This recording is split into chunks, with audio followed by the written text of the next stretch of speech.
Welcome to the Discount Property Investor Podcast, where we show you how to buy real estate at a discount so you can create wealth over time and income today.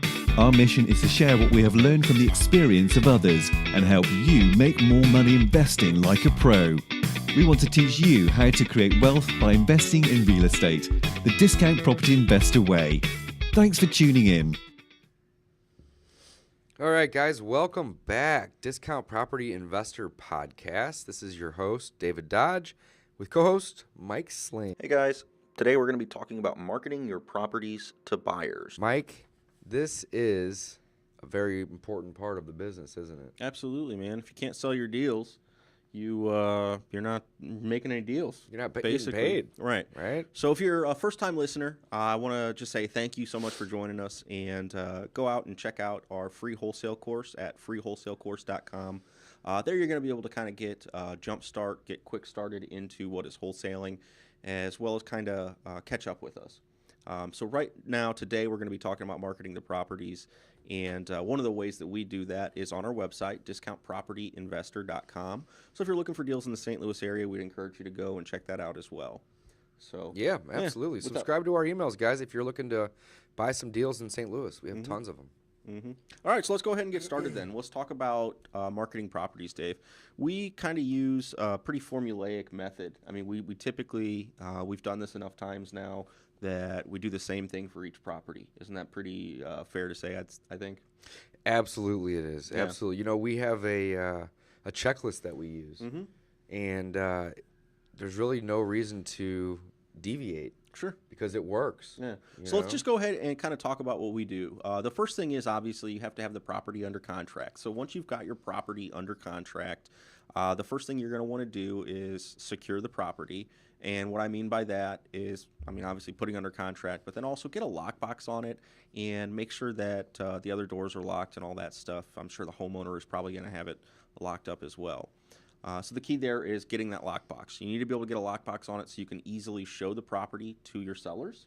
Yeah. And if you didn't do this when you were out talking with the seller, you're going to go out there, get the lockbox on it, and you're going to go take photos and maybe a video of the property so that you have something to present to people so they can get a look at the house without actually having to go out there. They want to be able to get a feel for the condition and everything. Mm-hmm. Yeah, nothing too advanced, right? So then what's our next step, Dave? What do we do next? So after we get a lockbox, we get photos and video of the property. You know, not always do we get video. Typically, we will get video if it's, a really nice place or it doesn't need a ton of work. Right. Nothing really wrong with video. Photos are really what's most important. Photos are the staple. Yeah, you're right. And video is it's a little bit more labor intensive because you do have to walk through the house filming, which is a little bit more of a challenge. And sometimes it doesn't turn out as well when you're using maybe a cell phone camera. It's sometimes a little shaky, so people don't really like that video as well. You got to be careful when you go out there and do that. Yeah, but get photos of the property, and I always tell the guys that we're working with, our interns, our junior buyers or zone buyers, or even myself, when I'm out at a property, you can't really get too many pictures. I probably average between 60 and 80 pictures of every property I go look at. And, the reason is you can always go back and delete photos that you may have, let's say you have 4 pictures of the left side of the house. Well, you can delete 3 of them.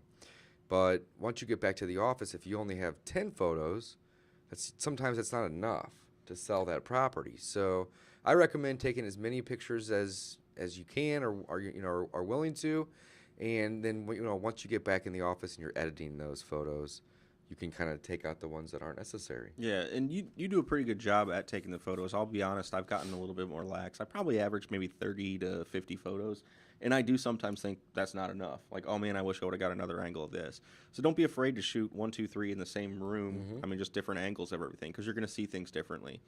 I would be a little bit wary about zooming in too much. Always try to stand back as far as you can when you're using your camera on your phone.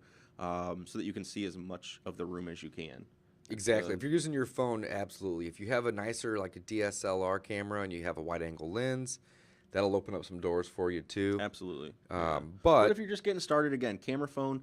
Most of the cameras on the cell phones nowadays They're great. They're excellent. Yeah. It's good enough pictures for what we're trying to accomplish. Absolutely. So then the next step, we've got the property under contract. Now we've got some photos of it. It's on a lockbox. The next thing we're going to do is start telling people about it. Basically, I mean, it's as easy absolutely, as it's that. not going to sell itself. You got to market the damn thing. Absolutely. So we have a pretty large buyers list here, and that's one of our first things. And there's 3 different kind of approaches, I would say. The first one we want to do is kind of call our preferred buyers or somebody who's maybe bought a property from us in that area. You're building relationships with people. So if you call someone that you know and say, hey, man, I found another property in that area, you're looking to buy one, you might be able to sell it at that point. Send him out there, he makes an offer, and it's done. And that's kind of the way that our checklist works as well. As we kind of go down, it's just keep doing it if you haven't got a contract accepted, or keep doing it to build your buyers list because you've got a great property and you want people to know you're finding great deals. Absolutely. And, So- you know, a lot of times you have buyers that have bought from you in the past, and you call them up, like Mike said, and you say, hey, I got a deal down the street from one that you've bought recently, or I know you own some properties in the area. I'm going to give you first look. You know, that's going to build a little bit of trust with that person Absolutely. versus just email or text blast it out, which is on the list, but it's later to where, you know, it's like, hey, that person thought of me, and, you know, it's going to help. You're building a relationship with these It's going to guys. help build that relationship Yeah. with, you know, with your buyers, which is very important. Absolutely. So yeah, after you get the property secured, you get photos and videos. You know, call the preferred buyers, call the people that you've done business in the past with, and or people that you know are buying in that area. So pick up the phone, guys. Call those people. Next thing we have on the list here is text our buyers. Now we actually have a service that we use that buyers can opt into to receive our text messages. So when we text our buyers, typically that's done in a blast form, but it doesn't have to be. You know, you can do this manually Sure. by all means. Well, and I would just say if you're going to do it manually, make sure you don't CC everyone on one text. Just do it one by one, but copy and paste that text to maybe the 5-10 guys you know that Right. might be interested in that area. That's a very good point, Mike. So yeah, make sure you distinguish it. If you're going to do it manually, make sure it truly is a separate text to each one of those people. Otherwise, I mean, we all know how much of a pain it is getting stuck on group text messages. It's nothing worse sometimes when you get 50 text messages that don't apply to you Don't or apply. you're not interested in. Story of my life. Yeah. So then we're texting it, and then the next one is email. So this is probably the least personal, but it is a good way to get eyeballs on the property, which is your goal here. Well, the great thing about email is people can forward that email too. So you know, typically email is going to be your widest net that you're going to be able to cast. But like Mike said, it's going to be the least personal. So, you know, we always follow our list in this order. We're going to call the buyers that we know. We're going to give them first look. They would be considered our preferred buyers. It's going to help build that relationship, but it's also going to, you know, help build that sense of trust with them to where, you know, we may not even need to get the text blast or the email blast done if we can sell it to somebody that we know and have done business with in the past. So secondly, we're going to then text blast that out to, you know, all the individuals that have opted in to want to receive our text messages. And then third and final, on the send to buyers list side of it would be send out that email. Yep. So after we do the blasting for the most part, or calling and texting, what's the next step, Mike? What do we do next? Then we're casting an even wider net. So we're trying to market to people that we basically don't know. And the way that we recommend doing that is by posting it online. So you're going to go out to not just Craigslist, but use your personal network as well. Post it on Facebook, post it on LinkedIn, post it on any sort of networking site. Yeah, Bigger Pockets is Bigger a great Pockets, there you site. go. Connected Investor is a site that we use often. Yeah, take advantage. Flip Nerd is a good site. And then, of course, Craigslist. Guys, you can't beat Craigslist. So you want to take advantage of all the resources that are out there where you're learning to do the deals too. There's other people that are more seasoned and are looking for deals too out there. Yep. They want to know wholesale. They want to do wholesaling as well. So I mean, there's nothing wrong with sharing the properties there. And when you're posting on your Facebook, you can also post into Facebook groups as a pretty powerful way. We've got one, the Discount Property Investors Group. You're welcome to come and join that. It's an open group. And we encourage you guys to come out there and interact with some of our followers. Absolutely. Absolutely. So once we post online, as Mike said, we're going to create an even wider net. Then we're going to share at our local RIA. Okay. So what we would do with this is we just print a flyer And Mike and I were very active in the real estate investment clubs and associations here in St. Louis. So we're gonna take a flyer, sometimes multiple if we have multiple deals at the day that the RIA is going down. We'll bring those flyers with us, and usually the RIAs will have a table that's called sell my deal or check out my deal or just deals even. Right. And we'll put that flyer or several flyers on that table. And I've had success, great success actually, selling deals at RIAs, because sometimes people will even be on my buyers list and they'll get my text message or they'll get my email or both, but they're just too busy to read it. But I'll see them at a RIA and I'll say, hey man, I know you're buying in this neighborhood.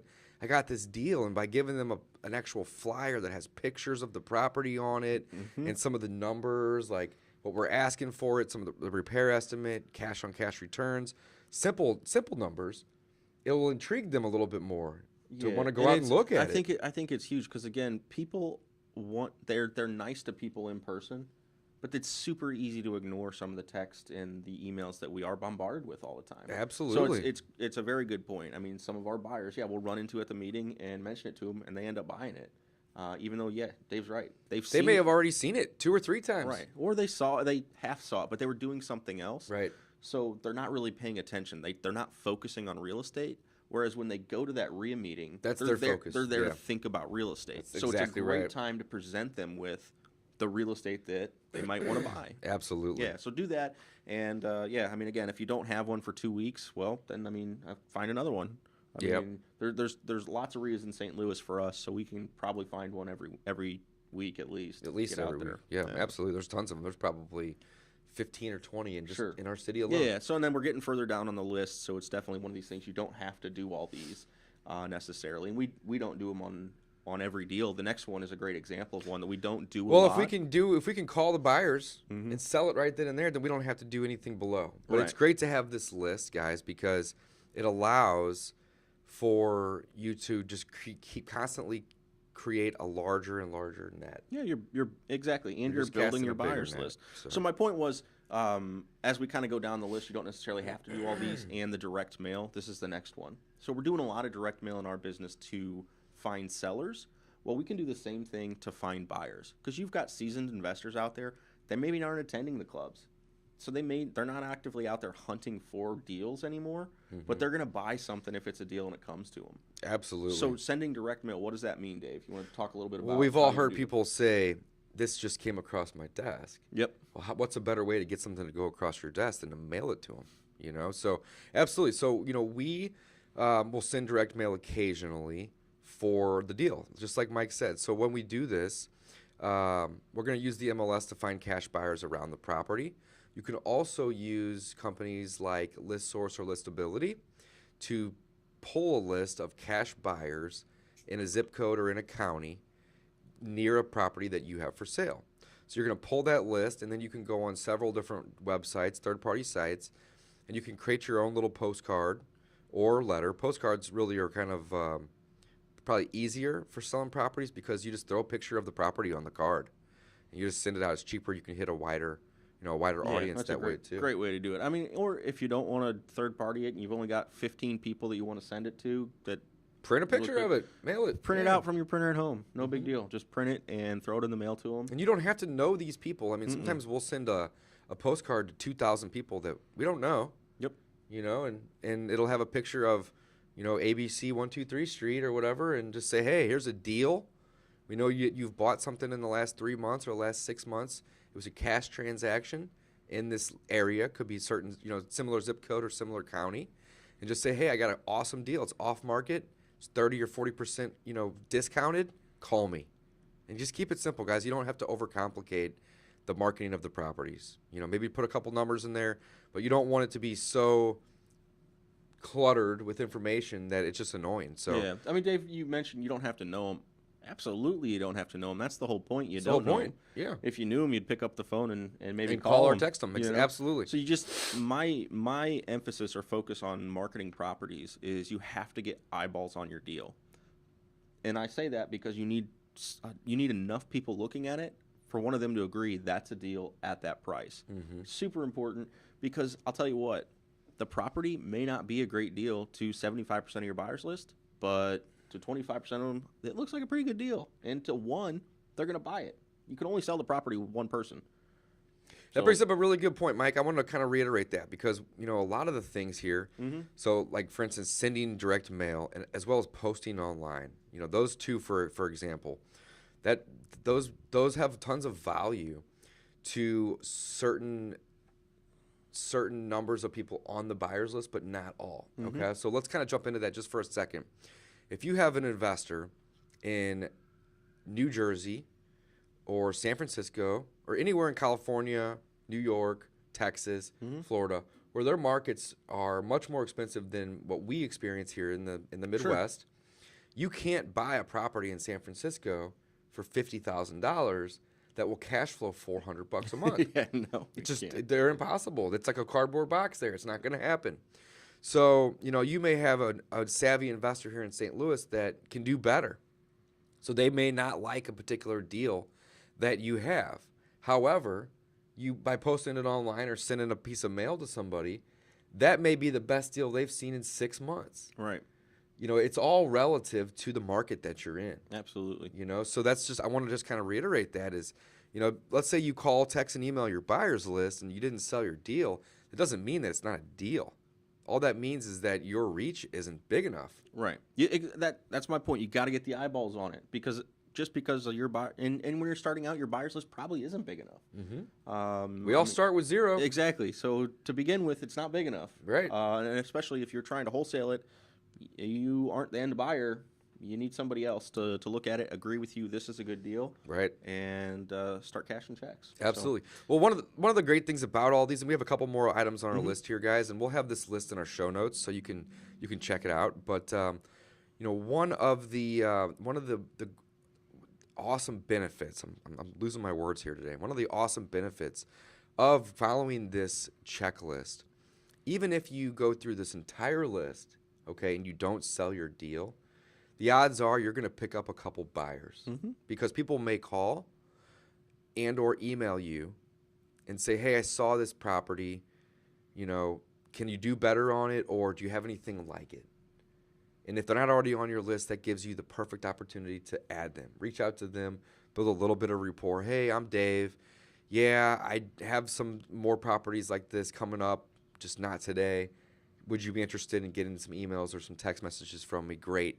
Let me get that information from you. Absolutely. Yeah. So you're always building your buyers list, and every property you get a chance to market, you're doing that. You're doing that. So you should be adding these people that you make contact with as buyers and building your personal network. Absolutely. Not always on just the marketing property side can you build your buyers list, but on the marketing to motivated sellers side, you can too. Here's a perfect example. We called a guy last week off Craigslist that had a house. It was somewhat of a deal. It wasn't great. So we said, hey, let's come out and take a look at it just in case. We made him an offer for about $10,000 less than what he was willing to accept. And he said, hey, no worries, guys. Thanks for coming out. I own 29 properties. He goes, give me your guys' card. I'm going to start selling these eventually. Maybe not this year, maybe not next year, but in a couple years, I'm going to unload all of these. Well, boom, I got his card. He got my card. I put him in my CRM to follow up with him in 12 months. Eventually, that guy's going to need to unload 29 deals. And I'm hoping to get all 29 of them. Yeah. So you can always build your buyer's list on both sides. Yeah, you always got to be thinking about it from both sides of it. You're doing both things all the time. So we're kind of getting we digressed a little bit. Let's get back to the marketing of the property itself. So send direct mail was number 5 on our list here. The next one is placing bandit signs around the property. So it's, again, similar to when you're marketing for sellers. You're going to do the exact same thing with this, except for now you're a motivated seller. So you're going to put on your bandit sign that you have a property, so maybe 123 Main Street, put the address, the price, so put $30K or $35K or $135K, whatever the price of the property is, and then put must sell and your phone number. Isn't that cool how you go from scouting motivated sellers to becoming one? Mm-hmm. It's our business is 80% locate motivated sellers. Mm-hmm. And then once we find them, boom, guess who becomes a motivated seller? You are super motivated. That's right. Yeah. So the next one, similar to the bandit signs, is go out to the hardware stores and find one of the for sale by owner signs, the red and white ones. And the reason I say that, you put that one in the front yard, because as an investor, to me, that looks like an actual for sale by owner, whereas the yellow letter or the yellow and black signs are a little bit more confusing. Not a huge deal. Yeah, a lot of but- investors, they also realize that the bandit signs are wholesalers. I mean, Right. there's really not that many other people that use bandit signs other than wholesalers. Right. So I personally, I don't call all the bandit signs that I see marketing properties anymore, because I know it's another wholesaler, and I probably should, but I believe that I've probably spoken to that person before, and I know what they're Well, we doing. recognize a lot of the numbers at this point That in too. our market just from doing it. If I see a sign that I don't know, I will call it, you know, and I'll pitch our Let's Co Wholesale.com, which is a product that we have that helps other investors in our market sell their deals. We leverage their efforts for marketing, and they leverage our buyers list efforts. So, you know, definitely reach out to those people. But yeah, Mike's got a really good point. You know, bandit signs around the property are great, but in the front yard, use a for sale by owner I sign. think that's the only way to go, in my opinion. So, Absolutely. then I guess the next one, and this one, I would say we do it a very small percentage of the time. Maybe 1 in 10, 1 in 15, Yeah, or even less. if that. It kind of varies. Yeah. But it's listed on the MLS, so list the property. And I know that sounds kind of crazy, like, wait a minute, I thought we were trying to sell off market deals and whatever. Well, yeah, that's true, but we're also trying to sell this deal for someone.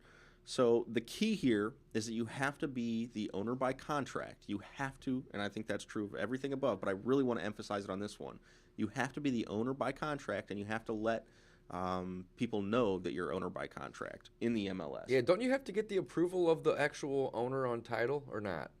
I'm not. I don't believe so. Okay, I thought you Yeah. maybe had to have that, but I guess it varies from market to market, guys. Yeah, and be So careful check with with this your one. local Talk with local a agents local and brokers. Talk with with an experienced one and someone who knows investing as well. It's really important that you want to do that one right, because you might get yourself in a little bit of a situation if Right. you're not careful with that. Now, But if you own it, if you closed on it, then you can do what you want with it. So Right. listing, it's not an issue. Right. If you are an agent, do it. If you're not, find somebody that you can work with that will maybe, you know, give you a little bit of a break if you can bring them volume. If you're just going to do one-off, then, you know, you Yeah. have to pay your fees. But if you can bring somebody, you know, 1 or 2 a month, then they're going to be very, very eager to want to take on those listings, and they'll Sure. work with you on the Well, prices. and then so as we talked about, is building your buyers list and casting a wider net for your property. There's no bigger buyers list than the MLS. Yeah, what does the MLS stand for? Massive list of sellers? Isn't that what that means? That's exactly right, Dave. So it's the multiple listing service if you're not familiar with it. But that's what it is. It is the biggest list of motivated sellers out there, you know, and Absolutely. the motivation is going to vary among, you know, each person. Obviously, they're not going to have as many motivated sellers as you're going to be able to come up and find from, you know, all of the other marketing methods that Mike and I are doing and teaching. But, you know, where else are you going to find thousands and sometimes tens of thousands of properties for sale? Sure. MLS. Yeah, exactly. And so what we're talking about though is finding the buyer, marketing your property. Right. So that's where buyers go to look for sellers. So again, it just makes sense if you are really getting down to your last resort, you're really trying to get this property sold, or like Dave said, we close on it, and then we are gonna resell it on the MLS. So That's right. It's a great way to to get more eyeballs on the deals. Now that's so we've given you guys our list. It's basically broken up into 8 little sections, and there's multiple bullet points on each section. So there's probably, I don't know, 12 or 15 different ways here that you can market your property. But just because this is how we do it doesn't mean this is how you folks need to do it. So this is a great place to start. But if there's other things that you can do to market that property that aren't on our list, do those by all means. Absolutely. Just because we don't do those things And and, hey, or we're- have them on our list doesn't mean you can't do it to sell your deal. We're always learning too, so Or we're market your property. We're welcome to feedback. Give us a call, shoot us an email. Coaching Absolutely. At or what is it? Yeah. Coaching at discountpropertyinvestor.com. Yeah, shoot us an email. Let us know. We'd love to interact with some of you guys and hear what you guys are doing to sell your deals. But yeah, Dave, you want to go ahead and wrap us up with our closing quote for the day? Yeah, absolutely, guys. Don't forget to check out discountpropertyinvestor.com. Subscribe to the buyers list if you guys are looking for deals. And as always, guys, we put together a super awesome course, freewholesalecourse.com. I've been getting a lot of slack lately from a lot of people in the market, as well as online, about us giving away a ton of information.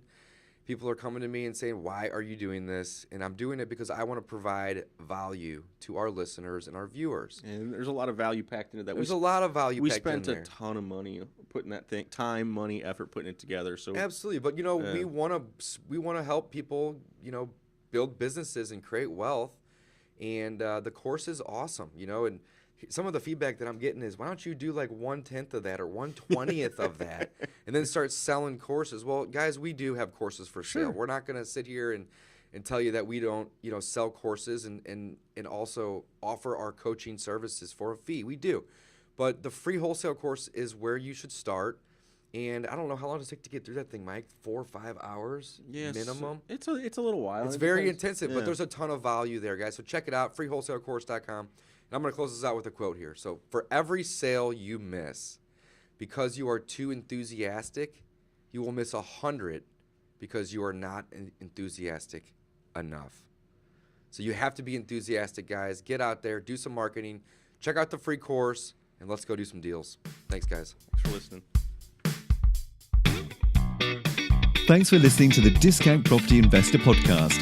If you enjoyed this episode, please like, share, and subscribe to help us reach a wider audience. We would also appreciate it if you left us a review on iTunes or Stitcher. Thanks in advance for your support. And remember, you make your money when you buy and get paid when you sell. Now let's go build some wealth.